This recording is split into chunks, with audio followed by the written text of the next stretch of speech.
Welcome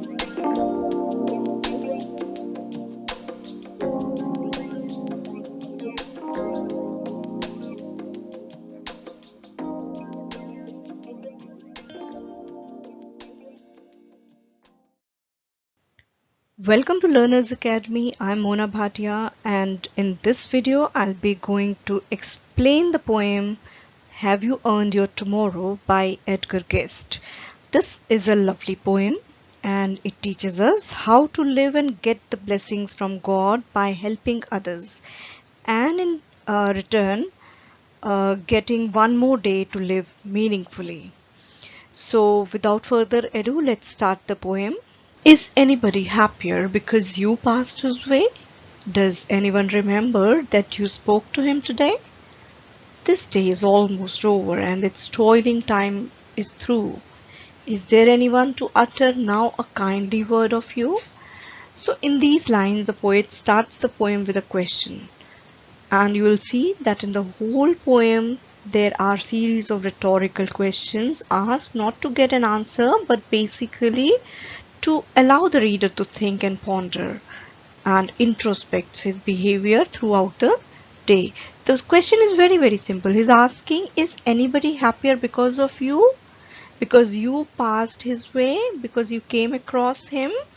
That means you should make difference in the life of all those whom you meet during the day. Just by spreading happiness, if you speak to them, if you speak to others, they'll remember you. So the bottom line is, take out some time for others, make them happy, speak to them, and they'll remember those happy moments during the night time or whenever they are free, and kind words that you have spoken to them, they'll try to recollect those. When the day is about to get over, they'll definitely speak about you. If not speak, at least they'll think about you, or at least they'll remember you. So this is it.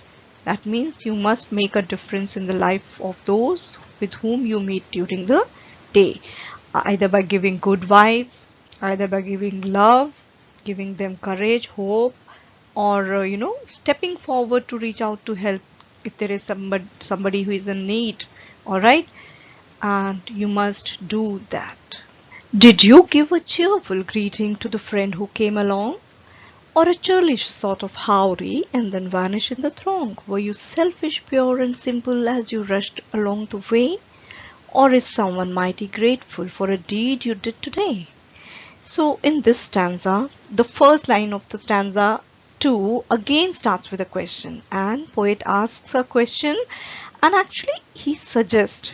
What does he suggest? He suggests that we should greet all the friends, and for that matter all the friends, family member, relative, neighbors, or whosoever whom you know, cheerfully.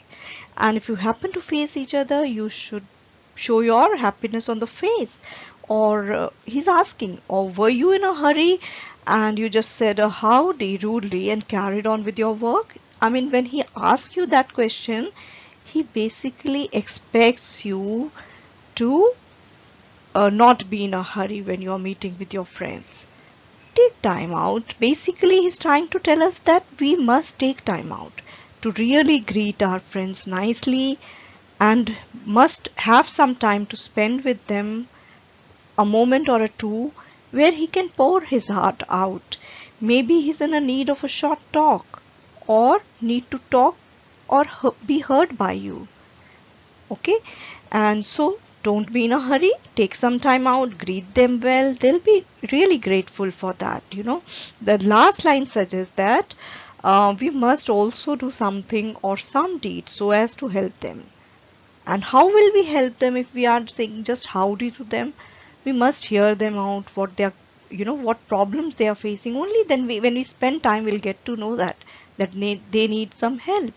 So uh, so that they'll be really grateful to you, in case some mighty grateful for a deed you did today, and you will not be able to do anything unless you spend time with them, uh, apart from saying hello.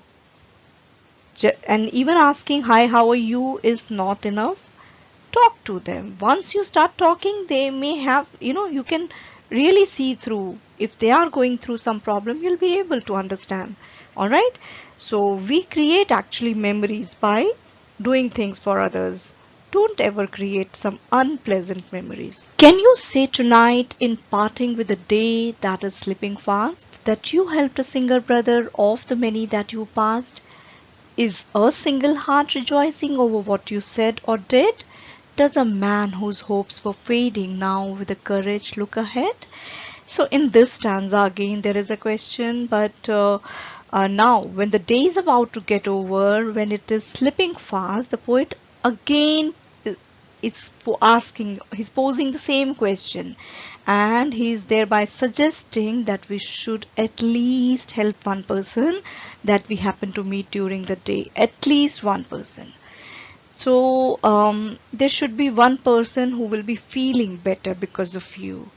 Yeah, whether you said something which made their day or you did something that was really needed by them, you extended your helping hand to those who were in need. Alright, so the poet is telling us, if someone is losing hope, we must try to bring hopes back in their life just by saying some positive words or giving some positive strokes. Aspire to be a giver of hope. Aspire to be a giver of good vibes, good strength by words. That's enough. They'll find courage in those words and those motivational kind words, and they will bless you during the night time when they'll revive what was so good in their whole day. So they'll remember your kind words because you boosted their morale, you motivated them. Now somebody who's very broken in spirit just need a few kind words. Just say, I'm there. Did you waste the day or lose it? Was it well or sorely spent? Did you leave a trail of kindness or a scar of discontent? As you close your eyes in slumber, do you think that God would say, you have earned one more tomorrow by the work you did today? So in the last stanza, the poet starts with hinting at what we should not do by asking again a rhetorical question. Now what we should not do? We should not waste our day, we should not lose it. So when he asks a question, did you waste the day or lose it, he doesn't want us to lose our day and waste it. That means he wants it to be well spent. He doesn't want us to spend the whole day sorely. Alright? So we should ask ourselves if our day was well spent or sorely spent with a feeling of disappointment, like whatever you have planned for the day, you should be able to achieve it. We must have an agenda for the day. Just don't let it go wasted. Alright? We should feel satisfied by the end of the day. Alright? We must leave a trail of kindness, not discontent. Alright? So full day, in case you have helped somebody, you will feel contented. If you have done your work properly, you will feel satisfied. Now when the day is over and you drift off to sleep, you should feel proud of spending your day productively. You should be sure that God is observing your day's schedule and is happy to see you're working towards achieving your goal, and also while helping yourself, helping others, you take care of others also. Alright? Don't be selfish when you are working towards your goal. This is the main intent of the poem. Like, you do your work, don't leave your work also, but in the same way you have to help others also, make someone's day also, bring smile to their faces. Alright, bring smile to your fellow beings, your friends. All that is really worth doing is what we do for others. Alright, and actually it helps you in your work also in the end, because if you achieve your target, but if you haven't helped anybody, you will feel a vacuum in your mind, in your heart, because satisfaction only comes when you help others. Alright, so you have not lived until you have done something for someone, then you have earned your tomorrow.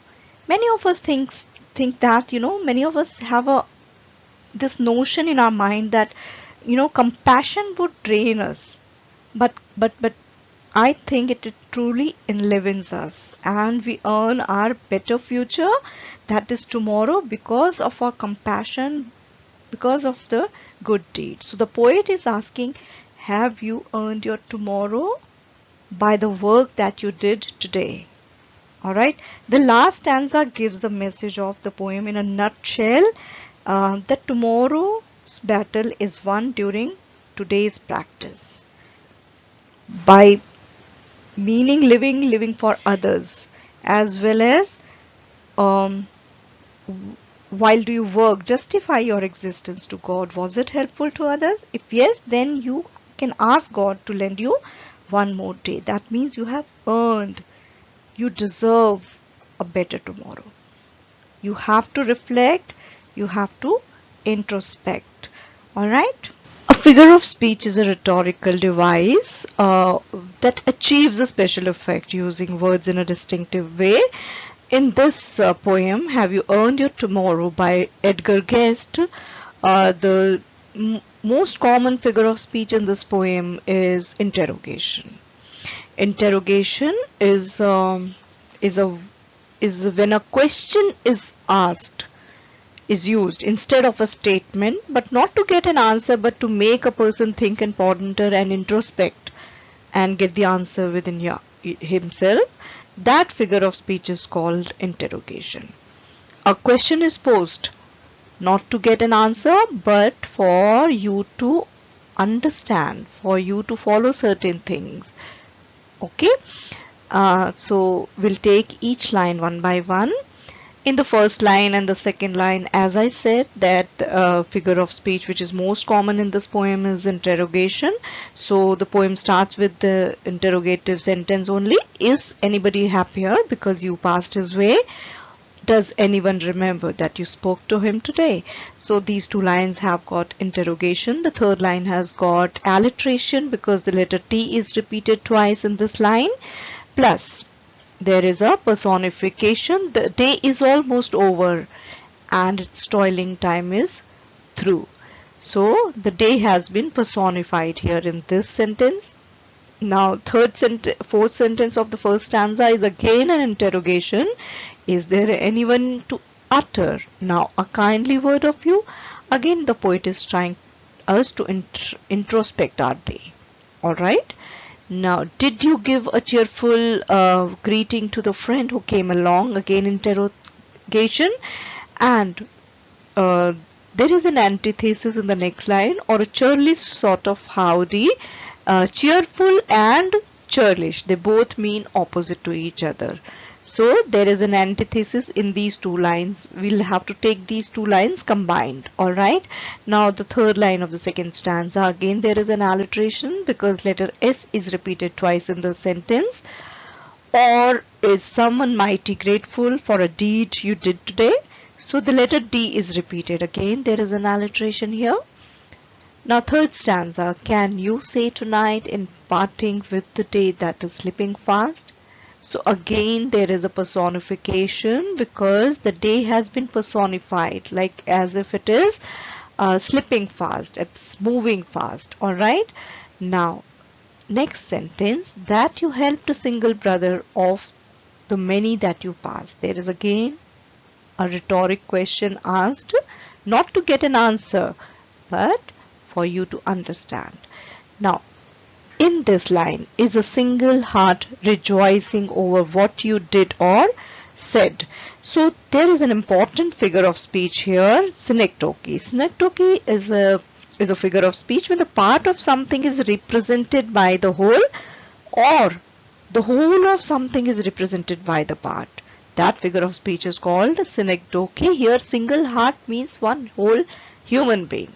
It is not for the heart that is rejoicing, it is that human being who is happy over what you did or said. Alright. Now the next line again. Does a man whose hopes were fading now with courage look ahead? There is an interrogation, question asked in this sentence also. Again the last stanza of this poem. Did you waste the day or lose it? Was it well or sorely spent? There are two alliteration here. Letter W is repeated twice and letter S is also repeated twice to give the sound of war and sir. Alright. and there is an interrogation because a question is again posed to the readers. And did you leave a trail of kindness or a scar of discontent? Again, a question is posed before the readers. As you close your eyes in slumber, do you think that God would say so? The word you here is repeated in this sentence. So there is a repetition. And have you earned one more tomorrow by the work you did today? There is an antithesis. Why? Because tomorrow and today, they are opposite in meaning. So whenever opposite meaning words are used in the same sentence, the figure of speech is antithesis. And also there is an interrogation because a question is again posed. You can see the question mark also. It's very easy to understand the interrogation because at the end of the sentence a question mark is used. Sometimes it may not be used, but you can, by the way the poem flows, you can understand whether there is a question or no. Alright, so that was all about the figures of speech of this poem, Have You Earned by Your Tomorrow by Edgar Guest.